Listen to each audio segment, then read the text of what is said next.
ഈ ദുനിയാവിൽ നീ ആരെയും പേടിക്കണ്ട, നിന്നെ ലോകത്തുള്ള മുഴുവൻ സൃഷ്ടികളും പേടിക്കും. അങ്ങനെയാണ് റസൂൽ പഠിപ്പിച്ചത്.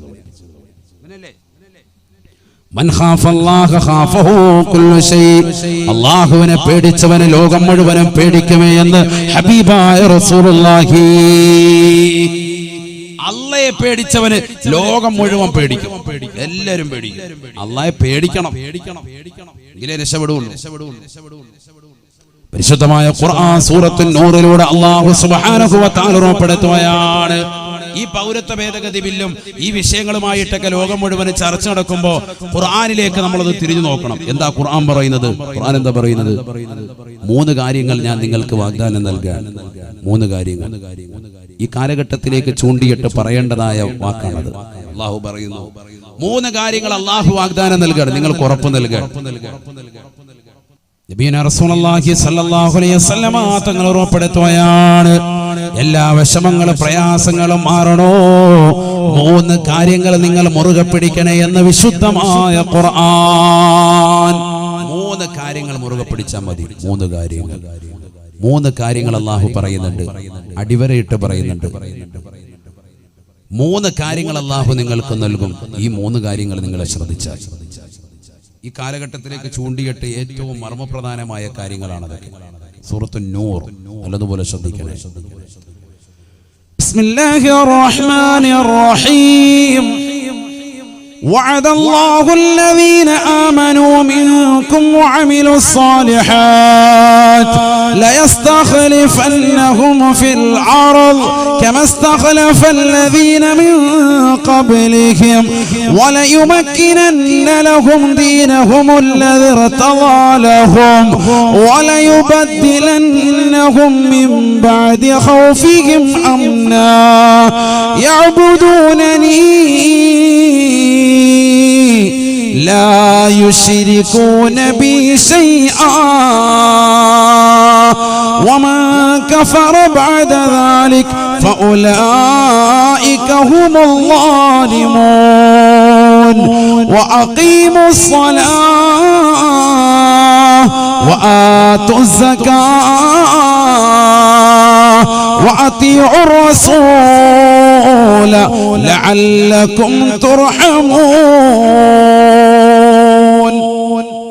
രണ്ടായത്ത് മാത്രമാണ് അല്ലാഹു പറയാ. وعد الله الذين آمنوا منكم وعملوا الصالحات, നിങ്ങളിൽ നിന്ന് വിശ്വസിച്ച ആളുകൾ, നിങ്ങളിൽ നിന്ന് സുകൃതം ചെയ്യുന്നതായ ആളുകളില്ലയോ, അല്ലാഹുവിലും അന്ത്യദിനത്തിലും അല്ലാഹുവിന്റെ റസൂലിലും വിശ്വസിതായ മുഅ്മിനീങ്ങളെ, സുകൃതങ്ങൾ ചെയ്യുന്നവരെ ലയസ്തഖലിഫന്നഹും ഫിൽ അർദ് കമാ ഇസ്തഖലഫല്ലദീന മിൻ ഖബ്ലിഹിം, നിങ്ങളുടെ പൂർവികരാകുന്ന ആളുകളുടെ കൈകളിലേക്ക് അധികാരത്തിന്റെ ചെങ്കോല് നൽകിയതുപോലെ നിങ്ങളുടെ കൈകളിലേക്ക് നാം അധികാരം നൽകാം. നിങ്ങൾക്ക് അധികാരം വേണോ? അധികാരം തരാം. അധികാരമോഹിയാണോ? അധികാരം തരാം. അതല്ല, നിങ്ങൾക്ക് ഈ ഭൗതികമാകുന്ന ലോകത്ത് നിലനിൽപ്പിന് ആവശ്യമായ അധികാരം നിങ്ങൾക്ക് ആവശ്യമാണോ? അത് തരാം. ഖുർആൻ പറയാണ്, അല്ലാഹു പച്ചയ്ക്ക് പറയാൻ, വ്യക്തമായി പറയാൻ, ليستخلفنهم في الأرض كما استخلف الذين من قبلهم. ഈ ഭൂമിയിലുള്ള അധികാരമാണോ നിങ്ങൾക്ക് ആവശ്യം? നിങ്ങൾക്ക് അല്ലാഹു വാഗ്ദാനം ചെയ്തിരിക്കുകയാണ്, ഉറപ്പായിട്ടും അല്ലാഹു തരും. അല്ലാഹു പറയാൻ, وَلَيُمَكِّنَنَّ لَهُمْ دِينَهُمُ الَّذِي ارْتَضَى لَهُمْ. ഈ ദുനിയാവിൽ ഭൗതികമായ ലോകത്ത് അല്ലാഹുവിനെ ആരാധിച്ച് ജീവിക്കാനുള്ള അവസരം നിങ്ങൾക്ക് വേണോ? അതിനുള്ള സൗകര്യം വേണോ? ഒരാൾ പോലും നിങ്ങളുടെ പൗരത്വം ചോദിക്കാതെ നിങ്ങൾക്ക് മനോഹരമായ ജീവിതം ഈ ദുനിയാവിൽ സാധ്യമാക്കാം. നിങ്ങൾക്ക് മനോഹരമായ ജീവിതം ഈ ദുനിയാവിൽ തരാം. റാഹത്തായ ജീവിതം വേണോ? ഒരാൾ നിങ്ങളുടെ മെക്കിട്ട് കയറാത്ത രീതിയിൽ സന്തോഷകരമായ ജീവിതം ഈ ദുനിയാവിൽ നിങ്ങൾക്ക് സാധിക്കണോ? തരാം, ഞാൻ തരാം. അല്ലാഹു പറയാൻ, അഥവാ ഒന്ന് അൽ ഇസ്തിഖ്ലാഫു ഫിൽ അർദ്, ഭൂമിയിൽ അല്ലാഹു നിങ്ങളുടെ പ്രാതിനിധ്യം, നിങ്ങളുടെ അധികാരം നിങ്ങളുടെ കയ്യിൽ തരും. രണ്ടാമത്തത് തംകീനു ഫിദ്ദീൻ, ദീൻ നിങ്ങൾക്ക് സൗകര്യപ്പെടുത്തി തരും. ഈ ദുനിയാവിൽ ദീൻ പറയുന്നതിന്, വാദിന്റെ സദസ്സുകൾ ഉണ്ടാക്കുന്നതിന്, പള്ളിയുടെ മിനാരങ്ങളുടെ ബാങ്ക് പുറത്തേക്ക് വരുന്നതിന്, നമസ്കാരങ്ങൾ ചിട്ടവെക്കുന്നതിന്, വാദിന്റെ സദസ്സുകൾക്ക്, സലാത്തിന്റെ മജ്ലിസുകൾക്ക് ഒരു പ്രശ്നവും തട്ടാതെ നിങ്ങളുടെ കാര്യങ്ങളൊക്കെ മനോഹരമായ രീതിയിൽ നിങ്ങളുടെ മക്കളെ മദ്രസയിൽ വിടാനും സ്കൂളിൽ വിടാനും എല്ലാ കാര്യങ്ങളും ഈ ദീനിൽ നിങ്ങൾക്ക് സൗകര്യപ്പെടുത്തി ഞാൻ തരാം. അല്ലാഹ് പറയാൻ ഞാൻ തരാം, അല്ലാഹ് വാഗ്ദാനം ചെയ്യാൻ. 3 وَلَيُبَدِّلَنَّهُم مِّن بَعْدِ خَوْفِهِمْ أَمْنًا وَلَيُبَدِّلَنَّهُم مِّن بَعْدِ خَوْفِهِمْ أَمْنًا ഭയപ്പാടിന് ശേഷം നിർഭയത്വത്തോടുകൂടിയുള്ള ജീവിതം നിങ്ങൾക്ക് വേണോ? ഭയചകിതമായ അന്തരീക്ഷത്തിൽ നിന്ന് റാഹത്തായ നിലയിലുള്ള ജീവിതം വേണോ? ആരെയും പേടിക്കാതെ, ഒരാളെയും ഭയപ്പെടാതെ നിങ്ങൾക്ക് ജീവിക്കണോ? ഒരാൾ പോലും നിങ്ങളുടെ പൗരത്വം ചോദിച്ചുകൊണ്ട് കടന്നു വരാത്ത യുഗത്തിലേക്ക് പോകണോ? അല്ലാഹു 3 കാര്യങ്ങൾ വാഗ്ദാനം ചെയ്യുകയാണ്. ഈ ഭൂമിയിൽ നിങ്ങൾക്ക് അധികാരം വേണോ? ഈ ദീനിനെ സൗകര്യപ്പെടുന്ന ജീവിതം നിങ്ങൾക്ക് അല്ലാഹു ഈ ദുനിയാവിൽ സാധ്യമാക്കണോ? ഭയമില്ലാത്ത ജീവിതം അല്ലാഹു നിങ്ങൾക്ക് നൽകണോ? യഅബുദൂനനി ലാ യുശ്രികൂന ബി ശൈആ, എന്നെ മാത്രം ഒന്ന് ആരാധിക്കണേ. സിനിമാ നടന്മാര്, തമ്പുരാക്കന്മാര്, സഹോദരിമാര്, നടിമാര് ഒരിക്കലും നിങ്ങൾ രാജാക്കന്മാരാക്കരുതേ. അവരുടെ ഫാൻസുകളായി നിങ്ങൾ പോകരുതേ. ആരാധ്യൻ ഒരാൾ മാത്രമാണ്. അത് ഈ ലോകത്തിന്റെ തമ്പുരാനാണ്, ജഗന്നിയന്താവാണ്, ഈ ലോകത്തിന്റെ പരിപാലകനാണ്, ഈ ലോകത്തിന്റെ സർവേശ്വരനാണ്, ഈ ലോകത്തിന്റെ സർവാധിപതിയാണ്, ഈ ലോകത്തുള്ള സർവ്വജീവജാലങ്ങൾക്കും ആഹാരം കൊടുക്കുന്നവനാണ്. യഅബുദൂനനി ലാ യുശ്രികൂന ബി ശൈആ, എന്നെ മാത്രം നിങ്ങളൊന്ന് ആരാധിച്ചാൽ മതി. അല്ലാഹ് പറയാ, എന്നെ ഒന്ന് ആരാധിക്കണം നിങ്ങൾ. ഈ പറച്ചില് പോരാ, പറച്ചിലുകൊണ്ട് കാര്യമില്ല. ഞാൻ മുസ്ലിമാണ്, ലാ ഇലാഹ ഇല്ലല്ലാഹ് മുഹമ്മദ് റസൂലുള്ളാഹ് പറഞ്ഞിട്ടുണ്ടെന്ന് പറഞ്ഞിട്ട് കാര്യമില്ല. പ്രവർത്തനം കൊണ്ട് തെളിയിക്കണം. അതിന് കുറച്ച് കാര്യമുണ്ട്. പള്ളി ബാങ്ക് വിളിച്ച പള്ളി വരണം. പള്ളിയുടെ മുറ്റത്ത് സിഗരറ്റ് ചീരണി വിളമ്പാറായോ എന്ന് വെച്ച് ചീരണി മാത്രം ആചാര്യ വാങ്ങിച്ചോണ്ട് പോവാ. പേര് മോമി, ആധാർ കാർഡിൽ അല്ലാഹു മുളക്കാക്കട്ടെ. അപ്പൊ എന്താ കാര്യം? ഫായിദയില്ല, ബുദ്ധിമുട്ടുണ്ട്. റേഷൻ കാർഡിൽ മുസ്ലിം, ID കാർഡിൽ മാത്രം മുസ്ലിം, വിശേഷയില്ല. മുഹമ്മദ് എന്നുള്ള പേര് കൊണ്ട് മാത്രം കാര്യമില്ല. നിന്റെ ജീവിതം കൊണ്ട് എന്തെങ്കിലും ഗുണം വേണം. പള്ളിയിൽ ആചാരമുണ്ടോ? ഇല്ല. ഈ പൗരത്വ ഭേദഗതി ബില്ല് വന്നിട്ട് എത്രയോ സിനിമാ നടന്മാരുടെ പിറകെ ഫാൻസുകൾ പോയിട്ടുണ്ട്. മുസ്ലിം സഹോദരങ്ങൾ, സഹോദരിമാർ മാമാങ്കം കാണാൻ വേണ്ടി, സിനിമ കാണാൻ വേണ്ടി പോയ സമയത്തല്ലേ പൗരത്വ ബില്ല് ഭേദഗതിയുടെ ബില്ല് ഇവിടെ പാസ്സായി പോയത്? എന്നിട്ട് ഏതെങ്കിലും മുസ്ലിം സഹോദരങ്ങള്, മുസ്ലിം സഹോദരിമാര് സിനിമ കാണാതിരുന്നിട്ടുണ്ടോ? തിയേറ്ററിൽ പോകാതിരുന്നിട്ടുണ്ടോ? വെള്ളിയാഴ്ച ജുമുഅ പോലും മുടക്കിയിട്ട് മുസ്ലിം സഹോദര സഹോദരിമാർ അതിന്റെ പിറകെ പോയല്ലേ? എവിടെയാണ് മുസ്ലിമീങ്ങൾ, എവിടെയാണ് എത്തിച്ചേർന്നത്? ചിന്തിക്കണം. അല്ലാഹു നമ്മളെ കാത്തുരക്ഷിക്കട്ടെ. പേര് മുസ്ലിം, അല്ലാഹയെ വിശ്വസിക്കുന്നുണ്ട്, പറച്ചില് മാത്രം. നിന്റെ ജീവിതം കൊണ്ട് നീ തെളിയിക്കണമെന്ന് പറയുമ്പോൾ നീ പുറകോട്ട് പോവാൻ അല്ലാഹു വെല്ലുവിളിക്കാൻ. അല്ലാഹു വെല്ലുവിളിച്ചുകൊണ്ട് പറയുന്നു, 3 കാര്യങ്ങൾ നിനക്ക് ഞാൻ ഉറപ്പു തരാം. അൽ ഇസ്തിഖ്ലാഫു ഫിൽ അർദ്, ഭൂമിയിൽ നിനക്ക് അധികാരത്തിന്റെ ചെങ്കോല് വേണോ? നിന്റെ കൈവെള്ളയിൽ ഞാൻ വെച്ച് തരാം. വതംകീനു ഫിദ്ദീൻ, ഈ ദീനിൽ നിനക്ക് സൗകര്യപ്പെടുത്തി തരണോ? ഈ ലോകത്ത് നിന്റെ പൗരത്വം ചോദിച്ച് ഒരാളും ചങ്കൂറ്റം നിന്നോട് കാണിക്കൂല. നിനക്ക് ഈ ദീനിൽ സൗകര്യപ്പെടുത്തി തരണോ? 3ാമതായി തബ്ദീലുൽ ഖൗഫ് ബിൽ അംൻ, നിർഭയത്വത്തോടുകൂടി നിനക്ക് ഈ ദുനിയാവിൽ ജീവിക്കണോ? 3 കാര്യങ്ങൾ ഓഫർ നിനക്ക് നൽകാം. ഒരൊറ്റ കാര്യം നീ ചെയ്താൽ മതി. യഅബുദൂനനി ലാ യുശ്രികൂന ബി ശൈആ, ഞാനല്ലാത്ത മറ്റൊരു വസ്തുവിനെയും, ഒരു സിനിമാ നടനെയും, ഒരു തമ്പുരാക്കന്മാരെയും, ഒരു സിനിമാ നടിയെയും നീ ആരാധിക്കാൻ പോകണ്ട.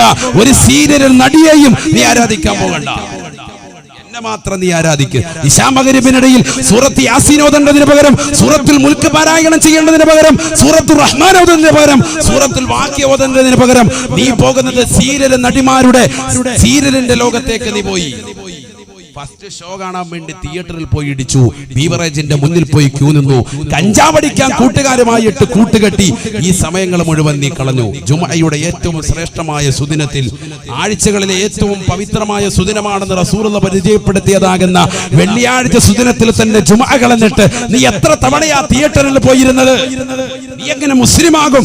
യഅബുദൂനനി ലാ യുശ്രികൂന ബി ശൈഅ, എന്നെ മാത്രം നീ ഒന്ന് ആരാധിക്ക്, ഈ 3 കാര്യങ്ങൾ നിന്റെ കൈവെള്ളയിൽ ഞാൻ തരാമെന്ന് അല്ലാഹു പറയാ. ഏറ്റെടുക്കാൻ ചങ്കൂറ്റമുള്ള മൂവാറ്റുപുഴയിലെ സഹോദരങ്ങളുണ്ടോ? മുസ്ലിമീങ്ങളുണ്ടോ? ചങ്കൂറ്റം വേണം ഏറ്റെടുക്കാൻ. അല്ലാഹു തൗഫീഖ് തരട്ടെ. ഏറ്റെടുക്കുന്നവന് ഒരു കുഴപ്പമില്ല, അള്ളാഹുവിനെ രക്ഷപ്പെടുത്തും. ഖുർആനല്ലേ, ഖുർആൻ വിശ്വസിച്ചൊന്നും പിന്നെന്തിനാ വിഷമിക്കുന്നത്? അള്ളാഹ് പറയാൻ നീ ഉദ്ദേശിക്കുന്ന സകല കാര്യങ്ങളും അള്ളാഹു ഈ ആയത്തിൽ പറഞ്ഞിട്ടുണ്ട്. എങ്ങനെ ആരാധിക്കണം? തൊട്ടടുത്ത ആയത്തിൽ അള്ളാഹു ചെറിയൊരായത്തിലൂടെ അള്ളാഹു ആ ആരാധനയുടെ കോലം പറയാം. അവിടെയാണ് വിഷയം. 3 കാര്യങ്ങൾ അള്ളാഹു പറഞ്ഞിട്ടുള്ളൂ. 3 കാര്യങ്ങൾ. ബിസ്മില്ലാഹിർ റഹ്മാനിർ റഹീം. വഅഖീമുസ് സ്വലാത്ത വആതുസ് സകാത്ത വഅതിഉർ റസൂല ലഅല്ലകും തുർഹമൂൻ. 3 കാര്യങ്ങൾ നിങ്ങളൊന്ന് ശ്രദ്ധിക്കണം.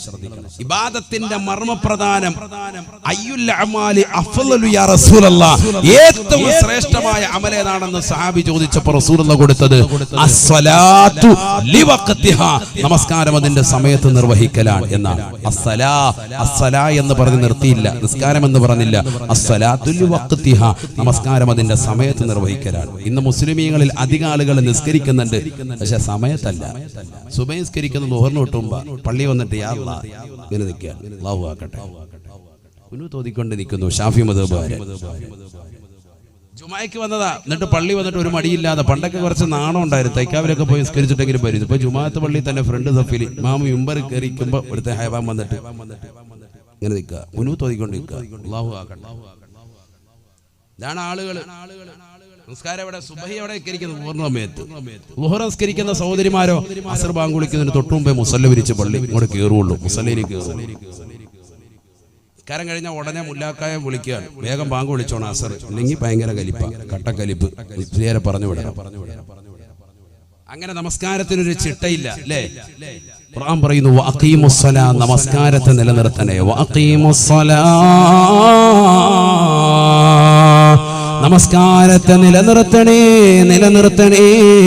നമസ്കാരത്തെ നിലനിർത്തുക എന്ന് പറഞ്ഞാൽ ഖുർആൻ പറഞ്ഞില്ലയോ, ഇന്നസ്സലാത്ത കാനത അലൽ മുഅ്മിനീന കിതാബൻ മൗഖൂതാ, നമസ്കാരം സമയബന്ധിതമാണ് സാബ, സമയത്ത് നിർവഹിക്കണേ, നിർവഹിക്കണേ. നമസ്കാരം ഖളാ ആക്കരുതേ, നമസ്കാരത്തെ ഗൗനിക്കണേ. മുസ്ലിം സഹോദരങ്ങൾ നമസ്കരിക്കുന്നുണ്ട്, ചെറുപ്പക്കാര് സഹോദരിമാര് നമസ്കരിക്കുന്നുണ്ട്, പക്ഷേ സമയത്തല്ല, സമയത്തല്ല. രണ്ടാമതായി ഖുർആൻ പറയുകയാണ് വആതുസ് സകാത്ത്, നിങ്ങളുടെ സകാത്ത് ഒന്ന് കൊടുത്തു വീട്ടണേ, കൊടുത്തു വീട്ടണേ. പാവങ്ങളുടെ താകുന്ന സദഖയാണ്, പാവങ്ങൾക്ക് കൊടുത്തു വീട്ടേണ്ടതായ സമ്പത്താണ്, അവർക്ക് അവകാശപ്പെട്ടതാണ്. അത് പിടിച്ചു വെക്കരുതേ, പിടിച്ചു വെക്കരുതേ. നിങ്ങളുടെ സാമ്പത്തികത്തിന്റെ സകാത്ത്, നിങ്ങളുടെ കച്ചവടത്തിന്റെ സകാത്ത് വർഷാവർഷം കണക്കെടുത്തിട്ട് അതൊന്ന് കറക്റ്റായിട്ട് കൊടുക്കണേ. തീർന്നില്ല, വീണ്ടും പറയുകയാണ് വഅതിഉർ റസൂൽ, വഅതിഉർ റസൂൽ. ഹബീബുനാ റസൂലുള്ളാഹി സ്വല്ലല്ലാഹു അലൈഹി വസല്ലമ തങ്ങളെ ഒന്ന് വഴിപ്പെടണേ, വഴിപ്പെടണേ. ആ റസൂലുള്ള നടന്നു നീങ്ങിയ വഴിയിലൂടെ നിങ്ങളൊന്ന് പോകണേ, പോകണേ. എന്നാൽ തീർച്ചയായും ലഅല്ലകും തുർഹമൂൻ, അല്ലാഹു തീർച്ചയായും നിങ്ങൾക്ക് കരുണ ചൊരിയുമേ എന്ന് വിശുദ്ധമായ ഖുർആൻ. റസൂലുള്ള വഴി നടന്ന വഴിയിലൂടെയല്ലാതെ നിങ്ങൾ പോകരുതേ, പോകരുതേ. ഇബ്നു ഉമർ റളിയല്ലാഹു തആല തആല അൻഹുവിനെ അതുകൊണ്ടല്ലേ സ്വഹാബത്ത് പിൽക്കാലത്തുള്ള പണ്ഡിതന്മാര് വിളിക്കുന്നത് മുത്തബിയുസ് സുന്നയാണ്. ഈ മനുഷ്യൻ അബ്ദുള്ള എന്നാണ് പേര്, പക്ഷേ അദ്ദേഹത്തെ അറിയപ്പെടുന്നത് മുത്തബിയുസ് സുന്നയാണ്. ഉമർ ഇബ്നുൽ ഖത്താബ് തങ്ങളുടെ മകനാണ്. റസൂലുള്ള നടന്ന വഴിയിലൂടെയല്ലാതെ നടക്കാത്ത മനുഷ്യനാണ്. റസൂലുള്ള പോയ വഴിയിലൂടെയല്ലാതെ പോകാത്ത മനുഷ്യനാണ്. അല്ലാഹുവിന്റെ റസൂൽ എന്താണോ കഴിച്ചത്, ഏത് രീതിയിലാണോ കഴിച്ചത്, എങ്ങനെ ഇരുന്നിട്ടാണോ കഴിച്ചത്, എങ്ങനെയാണ് കടന്നത്, അതെല്ലാം കറക്റ്റായി ശീലിച്ച മഹാനാണ്. അതുകൊണ്ട് ആ ഒരു ശൈലി നിങ്ങൾ കൊണ്ടുവരണേ. ഇബ്നു ഉമർ റളിയല്ലാഹു തആല അൻഹു ഒരിക്കൽ കുതിര എടുത്തുകൊണ്ട് യാത്ര ചെയ്യുകയാണ്. ബഹുമാനപ്പെട്ടവർ യാത്ര ചെയ്യവേ ബഹുമാനപ്പെട്ടവർ പെട്ടെന്ന് തന്റെ കുതിരയെ റൗണ്ട് ചെയ്യിക്കുകയാണ്. കൂട്ടുകാര് ചോദിക്കുകയാണ്, ലിമ ദവ്വറതനാഖതക യബ്ന ഉമറ, അല്ലേ ഇബ്നു ഉമറേ, ഇബ്നു ഉമറേ, നിന്റെ ഒട്ടകത്തെ എന്തിനാണ് ഇവിടെ റൗണ്ട് ചെയ്യിച്ചത്? ഇവിടെ റൗണ്ട് ബോർഡില്ലല്ലോ, എന്തിനാണ് ഇങ്ങനെ റൗണ്ട് ചെയ്യിച്ചത്? ഇബ്നു ഉമർ റളിയല്ലാഹു അൻഹു പറയുകയാണ്, ലമ്മാ സഫറതു മഅ റസൂലില്ലാഹി സ്വല്ലല്ലാഹു അലൈഹി വസല്ലം, അല്ലാഹുവിന്റെ റസൂലിനോടൊപ്പം ഞാൻ ഒരിക്കൽ ഇതേ സദസ്സിലൂടെ യാത്ര ചെയ്യവേ ദവ്വറനഖതഹു, എന്റെ ഹബീബ് അവിടുത്തെ ഒട്ടകത്തെ റൗണ്ട് ചെയ്യിച്ചിട്ടുണ്ട്. എനിക്കറിയില്ല റസൂൽ എന്തിനാണ് റൗണ്ട് ചെയ്യിച്ചതെന്ന്, അതുകൊണ്ട് ഞാനും അതേപോലെ ചെയ്യുകയാണ്.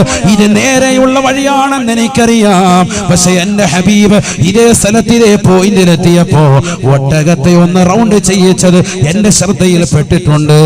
ആ സുന്നത്തിന്റെ മരണം വരെ കൊണ്ടുവരികയാണ് എന്ന് ഇബ്നു ഉമർ റളിയല്ലാഹു അൻഹുമാ.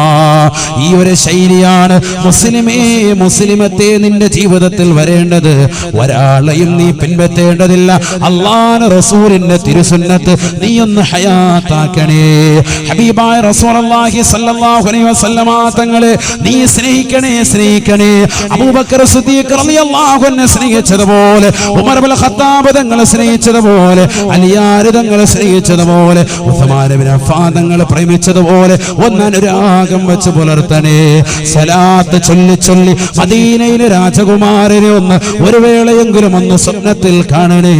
അല്ലാഹുവേ, ഈ സദസ്സിന് തൗഫീഖ് നൽകുന്നതാക്കണേ അല്ലാഹ്, നീ തൗഫീഖ് നൽകുന്നതാക്കണേ അല്ലാഹ്. അല്ലാഹു നമ്മളെ സ്വീകരിക്കട്ടെ. വലിയ സന്തോഷം തോന്നുകയാണ്, കാരണം നോട്ടീസ് വായിച്ചപ്പോൾ വലിയ സന്തോഷം. 61 കോടിയോളം സലാത്താണ് അൽഹംദുലില്ലാഹ് അജ്വയുടെ പ്രവർത്തകരെ കാരണമായിട്ട് 6000-ഓളം വരുന്നതാകുന്ന വിശ്വാസികൾ ഒരുമിച്ച് കൂടിയിട്ട് അവർ ചെയ്തു തീർത്തത്. ഓരോ ദിവസവും 300-ഉം 400-ഉം 1000-ഉം 10,000-ഉം ലക്ഷമൊക്കെ ചെല്ലി 60 കോടിയോളം സലാത്ത് എന്ന് പറഞ്ഞാൽ എന്താ ചെറിയ കളിയാണോ? അല്ലാഹു നമ്മളെ കബൂലാക്കുമാറാവട്ടെ, അല്ലാഹു നമ്മളെ സ്വീകരിക്കട്ടെ. നമ്മുടെ മക്കളെയൊക്കെ അതിൽ പ്രാപ്തരാക്കണം. പത്തനംതിട്ടയിൽ റബീഉൽ അവ്വൽ മാസത്തിന്റെ തുടക്കത്തിൽ വഅദ് പറയാൻ പോയപ്പോൾ ഏകദേശം റബീഉൽ അവ്വൽ 12-13 എൻ്റെ ഓർമ്മ, കാട്ടൂർപേട്ട എന്ന് പറയുന്ന ജമാഅത്ത്, കാട്ടൂർപേട്ട ജമാഅത്ത്. അപ്പൊ അത് കഴിഞ്ഞപ്പോൾ ഉസ്താദ് പറഞ്ഞു, ഉസ്താദ് 3 കുട്ടികൾക്ക് ട്രോഫി കൊടുക്കണം. ഒന്നാമത്തെ കുട്ടിയെ വിളിച്ചു. റബീഉൽ അവ്വൽ 1-ന്റെ അന്ന് ഉസ്താദ് പറഞ്ഞതാണ്, ഇൻഷാ അല്ലാഹ് നമ്മുടെ പരിപാടിയെല്ലാം കഴിയുമ്പോൾ കുട്ടികളുടെ കലാപരിപാടി ഉണ്ടാവുമല്ലോ റബീഉൽ അവ്വൽ, അതെല്ലാം കഴിഞ്ഞിട്ട് ഇൻഷാ അല്ലാഹ് ഉസ്താദ് പ്രസംഗിക്കാൻ വരുമ്പോൾ ഉമ്മൻ ഉസ്താദിന്റെ കയ്യിൽ നിന്ന് നിങ്ങൾക്ക് ഒരു സമ്മാനം തരും എന്ന് പറഞ്ഞവരെയൊക്കെ കുട്ടികളെയൊക്കെ സന്തോഷിപ്പിച്ച് വെച്ചിരിക്കുക. പക്ഷെ നിങ്ങൾ എന്ത് ചെയ്യണം? സലാത്ത് അധികരിപ്പിക്കണം. ഏറ്റവും കൂടുതൽ സലാത്തിൽ എന്നവർക്ക് ഇൻഷാ അല്ലാഹ് സമ്മാനം കിട്ടും. കുട്ടികൾ ചെല്ലാൻ തുടങ്ങി. അവധി സമയമാണല്ലോ, കുട്ടികളിരുന്ന് ചെല്ലി. 5ാം ക്ലാസ്സിൽ പഠിക്കുന്ന ഒരു കുട്ടിയെ വിളിച്ചത്, 10 വയസ്സുള്ള കുട്ടിക്ക് ചെല്ലിയ സലാത്തിന്റെ എണ്ണം കണ്ട് ഞാൻ തന്നെ ഞെട്ടിപ്പോയി. 13 ലക്ഷത്തിന് മുകളിൽ സലാത്ത്. ചെറിയ കുട്ടികൾ ചെല്ലാൻ 13 ലക്ഷത്തിന് മുകളിൽ സലാത്ത്. നമ്മളോർക്ക് ഈ സലാത്തൊക്കെ നമ്മൾ കൊട്ടപ്പടി ചെല്ലി അവിടെ എത്തുമ്പോൾ നമ്മളങ്ങനെ വലിയ സലാത്തിൽ ഒന്നുമല്ല, ഇതിനേക്കാളൊക്കെ കോടിക്കണക്കിന് സലാത്തുകൾ ചെല്ലുന്ന അല്ലാഹുവിന്റെ റസൂലിനെ വലിയ ഇഷ്ടപ്പെടുന്ന മുഹബ്ബീങ്ങൾ ഈ ലോകത്ത് കടന്നു പോയിട്ടുണ്ട്, മനസ്സിലാക്കണം. ഈ സമയത്ത് ഒരു 100 സലാത്ത് പോലും ഡെയിലി ചെല്ലാത്ത, ഇല്ലെങ്കിൽ സലാത്ത് ഇന്ന് വരെ ഒരു 10 എണ്ണം തികച്ചിരുന്ന് മാന്യമായി ചെല്ലി തീർക്കാത്ത യുവാക്കളും എന്റെ ശബ്ദം ശ്രവിക്കുന്നുണ്ടെങ്കിൽ എങ്ങനെ നമ്മൾ രക്ഷപ്പെടും? ഒരു പള്ളിയിൽ സുന്നത്ത് നിസ്കാരം അല്ലെങ്കിൽ ഫർള് നിസ്കാരത്തിന് ശേഷമുള്ള ദുആഇന് ഇരിക്കാത്ത, ആ ദുആഇന് ശേഷം ഒരു 3 സലാത്ത് ഉണ്ടെങ്കിൽ ആ സലാത്തിന്റെ സമയത്ത് കൈതാഴ്ത്തി വെക്കുന്ന, അല്ലെങ്കിൽ 10 സലാത്തുകൾ ഉണ്ടെന്നറിഞ്ഞാൽ ആ പള്ളിയിൽ പോലും ജമാഅത്തിന് പോലും പോകാത്ത പുരുഷന്മാരുള്ള കാലഘട്ടമാണിത്. 10 സലാത്തുണ്ട്, അത് കഴിയും, അതുകൊണ്ട് വലിയ പാടാ, കുറെ നേരം എടുക്കും എന്ന് പറഞ്ഞിട്ട് ദുആഇന് ഇരിക്കാത്ത ആളുകളെ ധാരാളം നമുക്കറിയാം. അല്ലാഹു നമ്മളെ കാക്കട്ടെ. ശരിയല്ലേ? ആ പള്ളിയിൽ തന്നെ നിസ്കരിക്കാൻ പോകില്ല. എന്തിനാമോ പോകാത്തത്? 10 സലാത്തില്ല, സമയം ഒരുപാട് എടുക്കുമെന്നേ. 10 സലാത്ത് എന്ന് പറഞ്ഞാൽ അത്ര സമയം എടുക്കുമെങ്കിൽ നിന്റെ മനസ്സിന്റെ അകത്തുള്ളെങ്കിൽ എത്രയോ വലിയ ബുഖലാണ്, എത്രയോ വലിയ ലുബ്ധതയാണ്. നഊദു ബില്ലാഹി, അല്ലാഹു കാക്കട്ടെ. കാട്ടൂർപേട്ടയിലെ ഇമാമ് 2ാമത്തെ കുട്ടിയെ വിളിച്ചു. ആ കുട്ടിക്ക് സമ്മാനം കൊടുക്കുമ്പോൾ വിളിച്ചു പറഞ്ഞു, ഈ കുട്ടി 10 ലക്ഷത്തിന് മുകളിൽ സലാത്ത് ഇല്ല. 3ാമത്തെ കുട്ടിയെ വിളിച്ചു, 3 ലക്ഷത്തിന് മുകളിൽ സലാത്ത് ഇല്ല. ഞാൻ ഈ സദസ്സിൽ ഒരുമിച്ച് കൂടി ആയിരക്കണക്കിന് സഹോദരിമാർ, അവരുടെ കൊച്ചു മക്കളുണ്ടാകും, പുരുഷന്മാരുണ്ടാകും. ഈ സദസ്സിലുള്ളതാകുന്ന എല്ലാ രക്ഷിതാക്കളും ഒന്ന് ചിന്തിക്ക്, പ്രായമുള്ളവർ തന്നെ ഒന്ന് ചിന്തിക്കുക. നമ്മുടെ ജീവിതത്തിൽ ഇത്രയേറെ ലക്ഷക്കണക്കിന് സ്വലാത്തുകൾ നമ്മൾ ചൊല്ലിവരാണ്. നമ്മൾ ഈ അജ്വാ സലാത്ത് മജ്ലിസ് ഇല്ല എങ്കിൽ, ഈ ഒരു കൂട്ടായ്മ ഇല്ലെങ്കിൽ സത്യത്തിൽ നമുക്കൊക്കെ ഒന്ന് ഒരുമിക്കാൻ കഴിയും. റസൂലുള്ളാഹിന്റെ പേരിൽ നമ്മൾ ഈ സലാത്ത് ഇല്ലോ.